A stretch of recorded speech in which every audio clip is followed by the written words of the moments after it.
Salve, galera do De Olho no Jogo, pessoal que está ligado no canal mais uma vez. Voltamos nessa semana para mais um capítulo da nossa série especial sobre os campeões brasileiros. A TV Globo está retransmitindo os jogos, transmitiu do Atlético na semana passada, irá transmitir do Curitiba nessa semana, e a gente vai nesse embalo, vai aproveitar esse gancho aí para recontar como jogavam aqueles times. Do Atlético a gente já fez isso. A gente já entrevistou o Geninho, você que está acompanhando aqui o canal, está conhecendo agora o nosso conteúdo, pode procurar o vídeo porque está lá.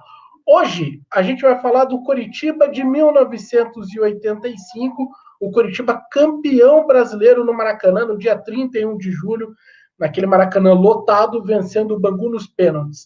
A nossa ideia, como a gente já fez no caso do Atlético, é revisitar taticamente essas equipes, né? Tentar trazer novamente como era o trabalho dos treinadores, como jogavam aqueles times, como eram as formações. Claro, a gente vai contar bastidor, vai contar muita história, mas o nosso foco aqui é principalmente recontar como jogavam aquelas equipes.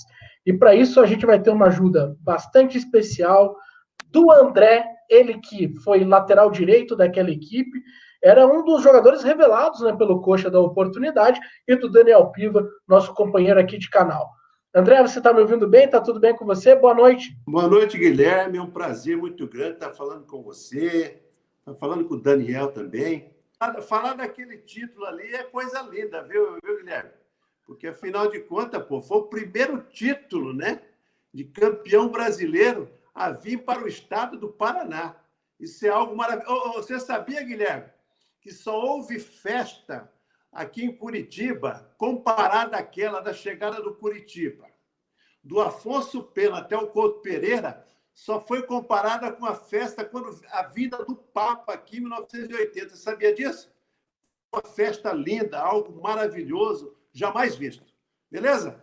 Não, ótimo, André. E a gente está aqui justamente para recontar essa história, né, que te dá tanto orgulho e tanto orgulho para a torcida do Curitiba, um título tão importante, tão relevante.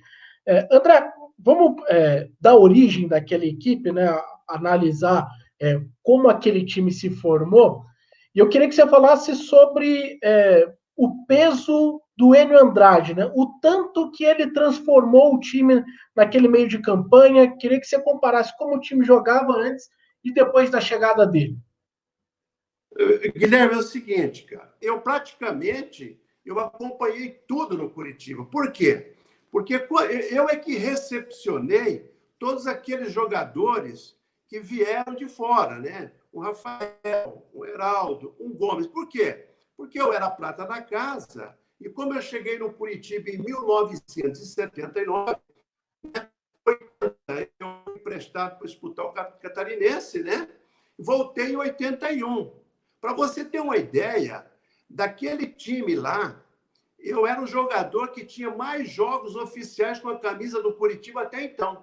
Se você for somar ali, né, dar uma olhadinha, né, de todos aqueles jogadores que foram campeões, como eu tenho aí 199 jogos com a camisa do Curitiba, eu acredito que naquela época, né, eu já tinha em torno de 180 jogos com a camisa do Curitiba. Então, era uma coisa que, para mim, entrar no Couto Pereira é como se eu estivesse entrando aí no quintal da minha casa.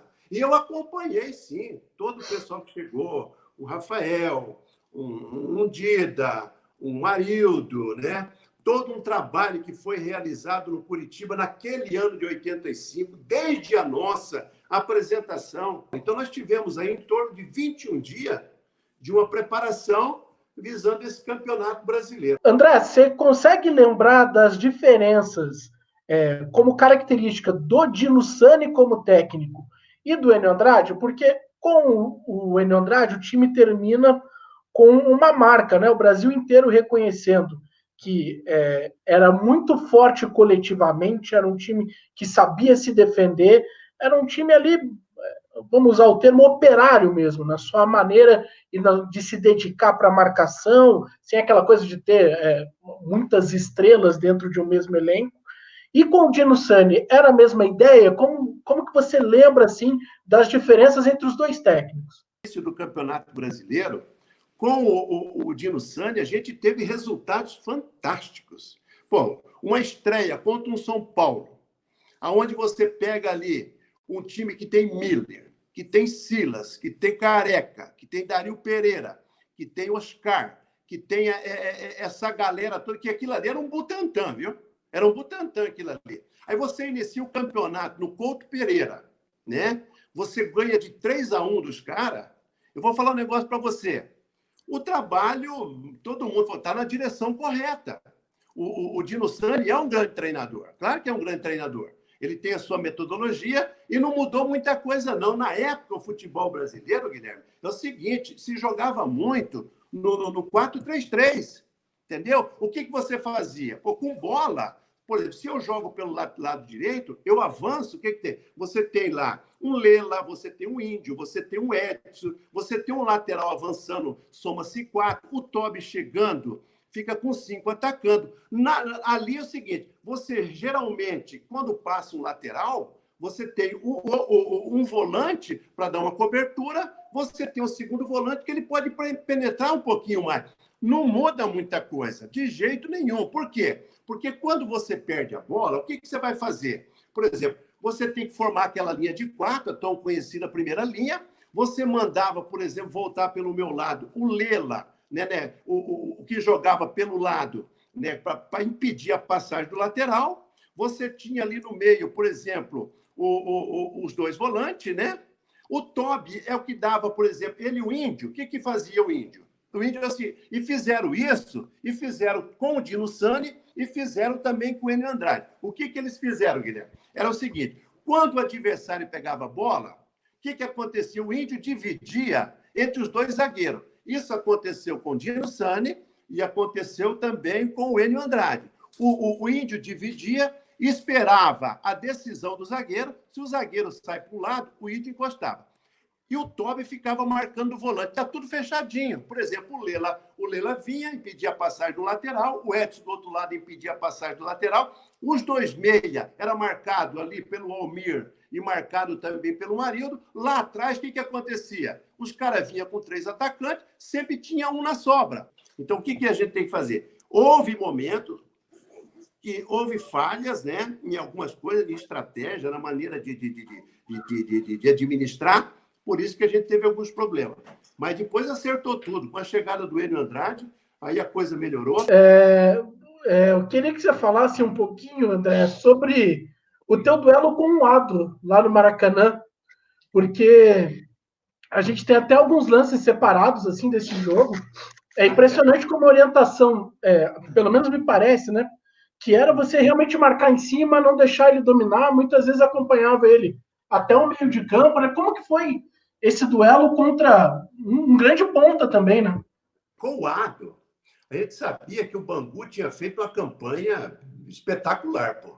Você vê que na fase de grupos, aí na segunda fase, pô, o Bangu pegou Vasco, pô, ganhou do Vasco em 2 oportunidades, ele empatou com o Internacional, né? O Adro jogando muito bem, né?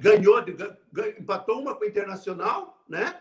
E ganhou outra. Tanto é que o Bangu deve ter feito os 10 pontos aí na segunda fase, né? E depois ele pegou o misto também, empatou uma com o misto e ganhou todas. Então, o Bangu, o ataque deles, você tinha que tomar muito cuidado. O que a gente fez? O Bangu, realmente, ele tinha uma condição técnica muito boa. Eles mantinham, assim, a posse de bola. E eles pegavam a bola, era difícil a gente roubar a bola dele. Mas o que a gente fazia? Nós tínhamos uma missão. O nosso time ele tinha que compactar. Era cada jogador voltando rápido para a tua função. E o que você tem que fazer quando você pega jogadores, não só como Adro. Pô, eu peguei ali o Zé Sérgio, que era muito rápido, eu peguei Joãozinho, eu peguei o Sidney. Pô, eu peguei esses caras aí, não era fácil de marcar. João Paulo, era difícil, cara. Aí o que você tem que fazer? Você tem que ter um bom posicionamento e você tem que ter uma boa percepção. Você tem que saber a hora certa de dar o bote no cara e induzir o teu jogador para ele não entrar por dentro. Você sempre dá o fundo para ele. E outra coisa, eu tinha uma confiança muito grande porque a gente estava muito bem preparado. E você, quando está muito bem preparado, né, esses grandes jogadores, né, você tem que tomar um cuidado com ele o tempo todo. né? Porque senão você passa a ter dificuldade e os caras vêm para cima e você sabe que esses jogos são jogos grandes, né? Qualquer vacilo, os caras estão dentro do gol da gente. Beleza, vou passar para o Piva agora para fazer uma pergunta. Vai, Piva. Primeiro, um abraço para o André. Sempre uma alegria ter alguém aqui com um título de campeão brasileiro no currículo, algo aí muito importante para o nosso estado, como ele já destacou. E, além dessa questão do duelo individual, gostaria que ele falasse um pouco como que o Coritiba colocou naquele dia no Maracanã a ideia de jogo dele, porque quando ele tinha a bola, André, Heraldo, Gomes trocavam passes curtos ali para buscar o lançamento ali, tanto para o Índio, para o Lela, mas especialmente o Tobi, que no meio de campo era quem puxava ali as principais funções ofensivas do Coritiba, inclusive sofreu a falta que originou o gol, teve algumas outras faltas. Como que era a ideia de vocês ali? Era atrair o Bangu para conseguir o espaço para contra-atacar, ou a ideia era mesmo ir esfriando ali o jogo, acalmando um pouco o estádio, até mesmo o ânimo do Bangu? Se você acompanhar a equipe do Bangu, rapaz, o Bangu, dentro do Maracanã, os caras estão jogando em casa, né? O Coritiba é o seguinte, ele já vinha de um jogo, né, onde ele utilizou da mesma estratégia, né, de ficar ali atrás. Por exemplo, quando o Bangu atacava, o Bangu, como eu disse, aí, ele tinha assim, uma posse de bola incrível. Pô. Os caras tinham um volume de jogo, tinham uma intensidade para jogar. O que nós fazíamos? A gente recuava, né? A gente fazia aquela linha de 4 ali de uma maneira perfeita, cada um cuidando do seu setor. Aí o Lela voltava um pouquinho para ajudar, o Lela voltava do outro lado para ajudar também. Nós tínhamos ali o Marildo, que era uma raça impressionante, o Almir, um espetáculo de jogador, o Tobi com aquela responsabilidade de dar uma cercada no volante, né? E o Índio ali fazendo aquele esquema de não deixar também o zagueiro sair. Mas o que contou mais ainda, viu, Daniel, é o seguinte, cara, é que nós tínhamos que, naquele momento, manter o quê? Saber que nós temos 90 minutos para jogar. Depois dos 90 minutos, como aconteceu, mais 30 minutos. E o Bangu partindo para cima da gente. A gente tentava sair no contra-ataque, a bola nossa não parava no ataque, vocês podem perceber. A bola chegava no ataque e voltava. Então, o nosso setor defensivo, o nosso meio-campo e também o pessoal do ataque, eles tiveram um trabalho muito grande de conter, por exemplo, a equipe do Bangu. Mas é aquilo que eu falei para você, a nossa estratégia era essa. Foi uma dificuldade muito grande, mas a gente soube se armar. A gente fez muito bem ali as duas linhas de 4, o Tobi dando uma atenção ali na saída do Israel, e o Índio também. Mas é o seguinte, foi um futebol onde o que prevaleceu foi o espírito da equipe mesmo. André, eu até queria que você comentasse a diferença de característica dos dois laterais daquele time, porque o Dida, como você falou agora há pouco, era uma revelação, né? Tinha 19 anos, e era um lateral esquerdo destro. Até nesse lance que você cita, o lance da falta que o Índio cobre e termina num gol, é uma saída rápida dele, né? Lá pelo lado esquerdo, que ele puxa para o meio. Quais eram as características entre vocês, as funções?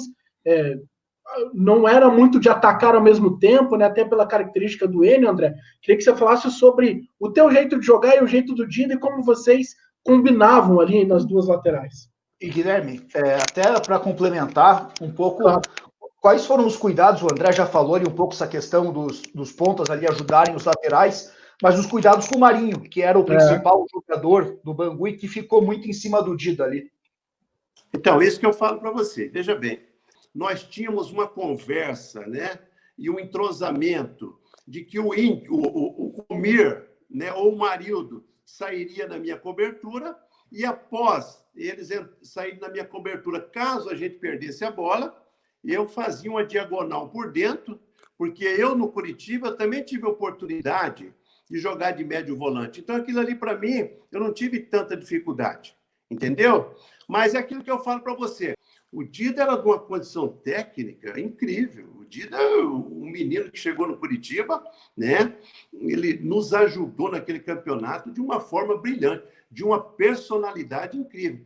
Mas a diferença nossa o quê? Era que o Dida, né, em determinado, muito habilidoso, né? Ele com bola dominada saía para o jogo. E eu ali o seguinte, pelo lado do campo, né? Vocês podem até acompanhar, a gente fazia as coisas de maneira equilibrada.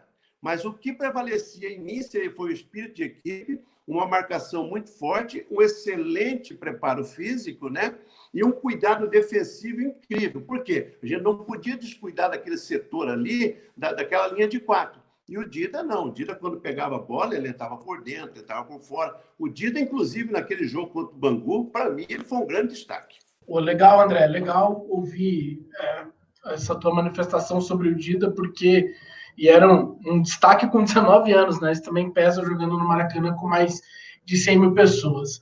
André, para a gente fechar, eu queria que você falasse sobre o papel dos pontas do Coritiba, né? Porque não era um papel só ofensivo. Em vários momentos, a gente vê as imagens desse jogo contra o Bangu, o Edson acompanhando o lateral direito até o final, o Lela um pouco menos, mas também com essa participação defensiva.